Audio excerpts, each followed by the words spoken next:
Hello everyone, and welcome back to Farmer Joe Homesteading. As always, this last week has been very busy and we have some really cool things that have happened. We had our first live set of baby bunnies this week, and our turkey that has been sitting diligently for a month finally hatched out her babies. So you're not going to want to miss this week's update.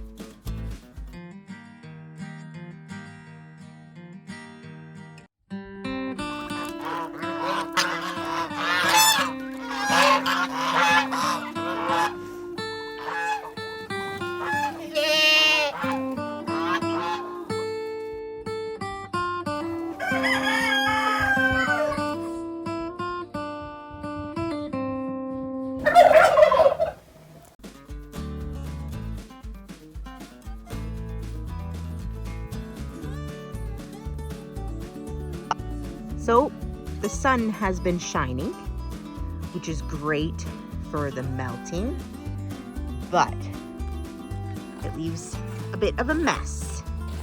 We're still getting high temps during the day and freezing temps at night, which means that things are still thawing and moving along, but we still have a lot of snow. So this kind of weather is very normal for this time of year.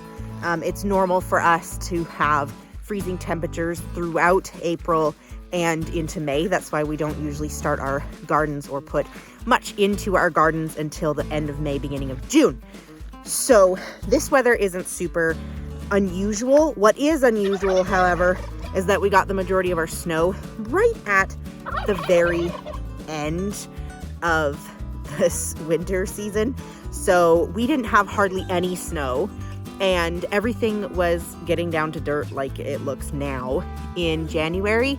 And then in February, we got about 3 feet of snow. So we are down to kind of melting off kind of all of the stuff we had before. We finally have melted off all of the stuff that was from the February snow. So it's just a very slow process this year, so that makes it a little bit unusual. We don't usually have this amount of snow this time of year.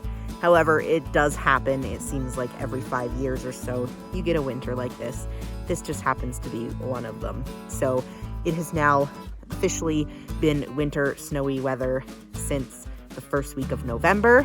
So first week of November to the first week of April is a very long time to be in winter mode.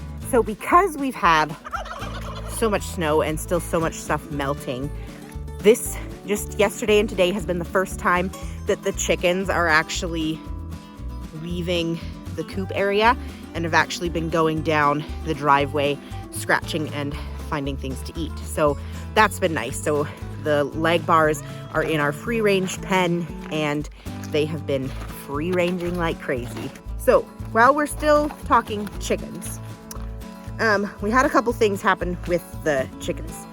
Number one, egg production is coming up, which is fantastic. So we're getting like a dozen a day from the leg bar coop, and I'm getting more of the Moran's eggs. Still not a lot of the pullets laying, so hopefully the pullets start laying here soon. But we did finally get the reno done on the chick side, so it's nice and clean, and I got a brew box.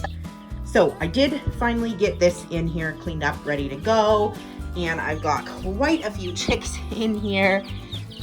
So we've got the turkeys that we're keeping back to butcher, and then I've got some of last weekend's chicks and some of this weekend's chicks that have been relocated to the oats. These girls are getting closer and closer to lay as well. Because they hatched in October, they should be ready to start laying here in April. So I'm really looking forward to that. These girls are my sex-linked olive eggers. So they're off of these hens. These hens are their mamas, and are black copper Moran's roosters. So they are all supposed to be F1 olive eggers, and I'm really excited to see what color we get. So we had a situation come up with our opal flock yesterday. We had been having some issues with one of our opal roosters. We have two, flogging the kids regularly. And I had been posting about it on social media, and I'd shared on our stories and whatnot what we were doing. We were trying some of the TikTok hacks where you'd flip them upside down and rock them and stuff like that. And it had been working fairly well because it was only like maybe once a week he would get the kids. And it was usually if they'd startle him. It was if the kids went marching up like toddlers do into the coop and caught him off guard, he would jump at them. And he would always just hit them on the chest and then head away, which is obviously behavior we don't really want. But we kept him for two reasons. One, he's an opal and we're the only ones in the north that have them. So it's not like I can just replace him. And two, that kind of behavior is pretty typical. He's defending his territory. He's defending his hens. And he wasn't being necessarily aggressive. He was being defensive. And so it was a good opportunity to teach the toddlers boundaries with the animals, that, this is his space. You need to give him space.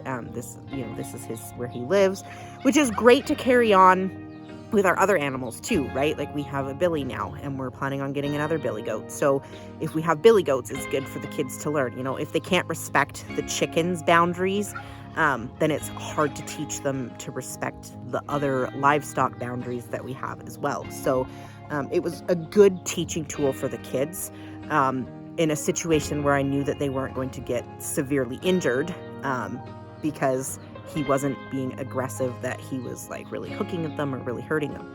But that changed yesterday. Farmer Bo was the first child to get out the door outside, and I was still getting the rest of us ready and out the door, and he decided to wander off to the barnyard, which is a rule we have that he is not supposed to do, but he's two, so it happens.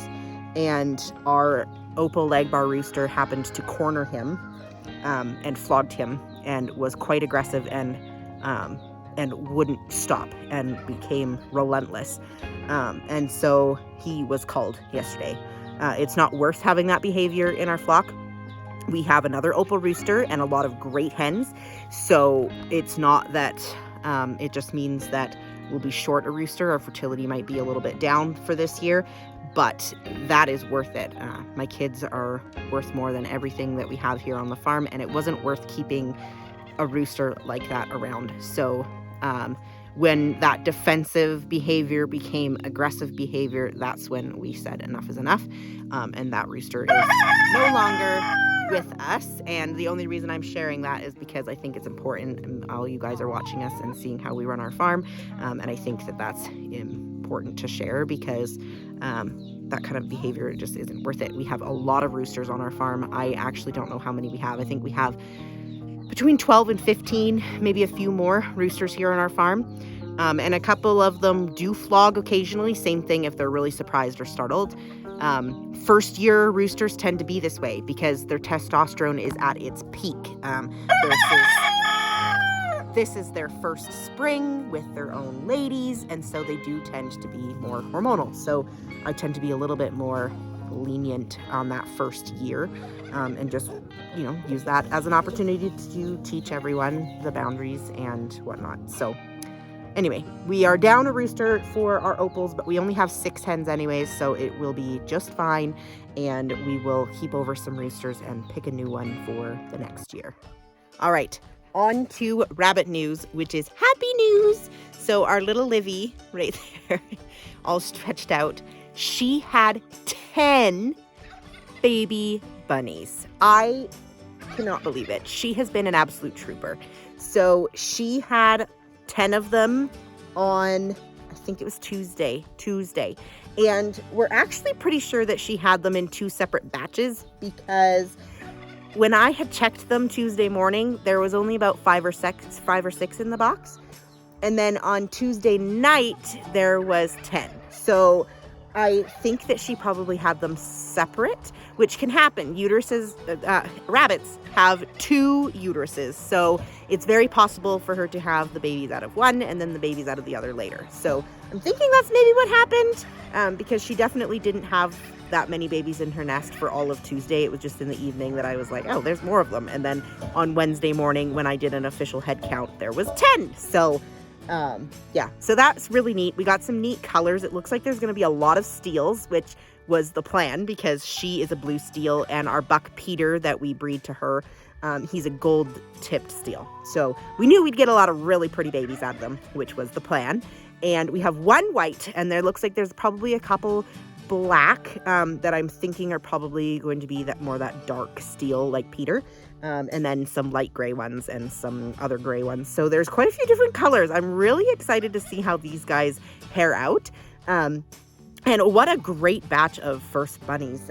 So her first batch, if you guys missed that video, she had 5 that were dead. And they were quite large. These babies are just tiny.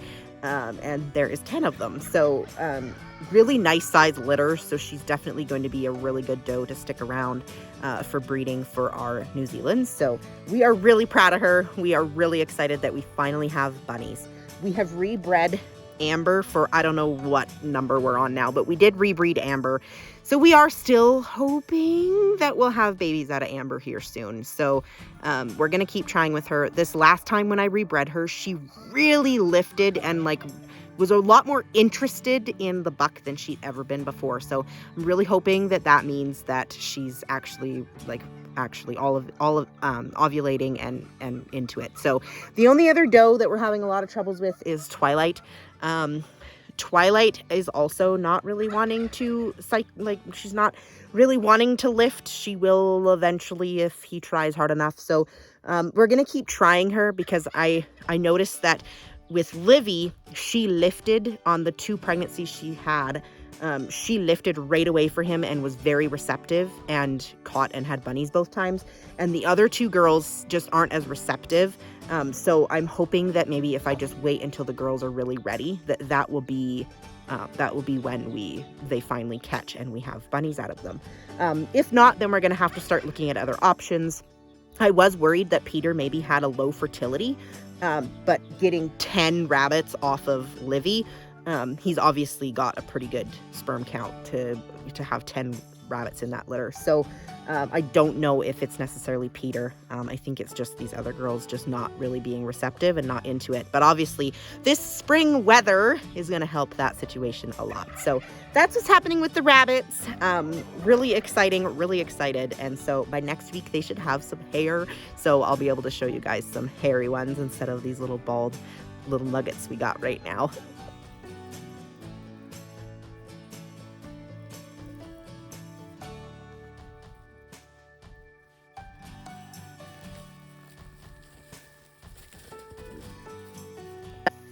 Well, guys, the girls are all doing really good. That was a good stretch, Mama. Miss Star, walking away there, definitely still looks bred. She's definitely way too wide to not be bred, but she is not bagged up in the slightest. I have put her in the milk stand. I caught her the other day just to recheck. Literally nothing. Just the teats dangling. There's nothing, not a little bit of milk. So I am starting to worry that maybe she's actually due later. She could be due in May. She was with the Billy at the neighbor's house from the beginning of November until the end of December. So it is very possible that she will actually end up kidding in May. She could kid anytime in April and anytime in May. Her and her sister's cycles, though, are really close together. So if her sister is the way her sister's been cycling, I can't see it being much later. But if she's not bagging up at all, then she might have just been on her own schedule.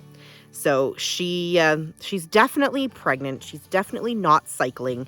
Buddy bugs her, but she won't give him the time of day. But she's definitely way, way wider than her sister, and she's smaller than her sister when they're not bred. So I think she's just going to be a while. Whenever I start noticing her bag up, then I'll get excited. But for now, try not to be excited because it's obviously going to be a while. But one thing that is good about that, I was very concerned that she was going to have a really hefty single because she's not very big yet and she's not bagging up. But it's very possible that she is having multiples and she's just farther away than I think. And so she'll really start growing here in the next while. But either way, we're going to be happy because it's going to be the only babies we get this spring. Big Mama and Luna both did breed. Obviously, we're a couple weeks away from knowing if Buddy really bred them or not.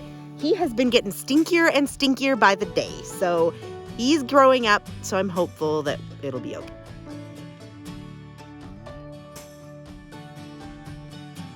This kind of weather is goose weather.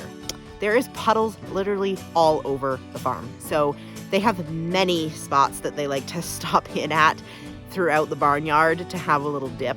And Dog has been extremely busy. With there being this many puddles around, the girls have really got in the mood. So I'm pretty sure our fertility issues will be behind us now that all these puddles are about. And we are not quite getting the full swing of eggs that we normally get. They're definitely not laying quite as much. But they're still laying. We're still getting like between 10 to 12 eggs a week, which is pretty good. But it just hasn't been as consistent as previous years. And this is actually their normal season now. So, yeah, I'm pretty proud of them. They've been laying now since January, so they're doing a pretty good job. And I'm curious to see how much longer this holds out for them. We still have been hatching goslings, which is always just a treat. So, yeah, the geese are doing really well, and obviously this weather is just perfect for them. So they have been really enjoying it, and they definitely are ruling the barnyard. Hi, turkeys.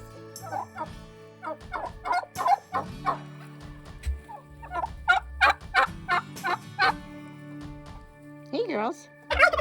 Oh, very handsome boys. Very handsome boys. Oh, nice. That's very handsome.